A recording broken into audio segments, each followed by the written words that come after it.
சொத்துரிமை. நம்ம இந்த சொத்துரிமை வந்து சட்டப்பிரிவு 31ல இருந்தது.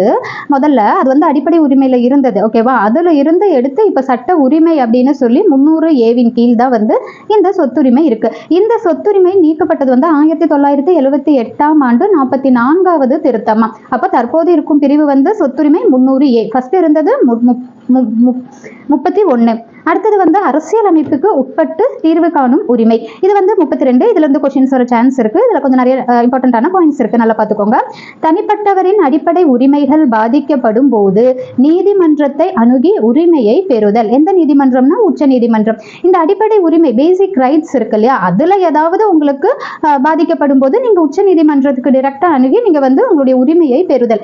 இப்படி வந்து உச்ச நீதிமன்றம் வந்து மக்களுக்கு ஹெல்ப் பண்றனால இந்த இந்திய மக்களை பாதுகாப்பதால் இந்த உச்ச நீதிமன்றத்தை அரசியல் அமைப்பின் பாதுகாவலன் அப்படின்னு சொல்றாங்க. அப்புறம் இந்திய அரசியல் அமைப்பின் இதயம் மற்றும் ஆன்மா அப்படின்னு எதை சொல்றாங்கன்னா இதைதான் சொல்றாங்க. ஓகேவா? இந்த 32ல இருக்கக்கூடிய பிரிவை.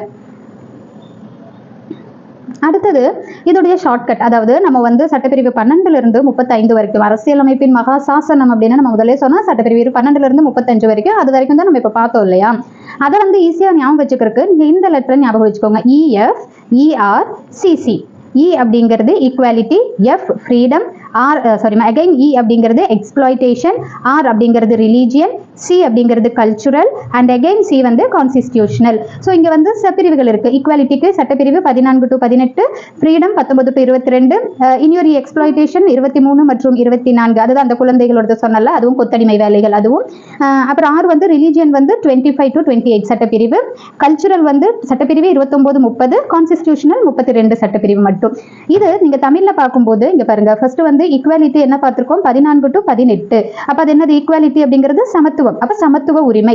அடுத்தது F அப்படிங்கும்போது ஃப்ரீடம், சுதந்திரம், சோ சுதந்திர உரிமை 19ல இருந்து 22 வரைக்கும். அடுத்தது E என்ன சொல்லியிருக்காங்க, எக்ஸ்ப்ளாய்டேஷன். சோ அந்த எக்ஸ்ப்ளாய்டேஷன் அப்படிங்கிறது சுரண்டலுக்கு எதிரான உரிமை 23 24. அடுத்தது R அப்படின்னா ரிலீஜியன். அப்ப ரிலீஜியன் அப்படிங்கிறது வந்து மதம், சமயம் இல்லையா, அப்ப சமய சார்பு உரிமை 25ல இருந்து 28 வரைக்கும். அடுத்தது C அப்படிங்கிறது என்னது, கல்ச்சுரல். சோ கல்ச்சுரல் அப்படிங்கும்போது கலாச்சாரம் 29 மற்றும் 30.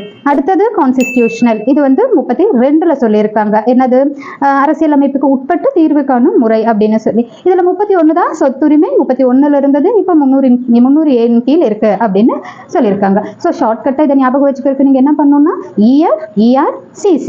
இது இங்கிலீஷ்ல ரொம்ப ஈஸியா நம்ம தமிழ்ல கன்வெர்ட் பண்ணிக்கலாம். ஸோ அவ்வளவுதான்.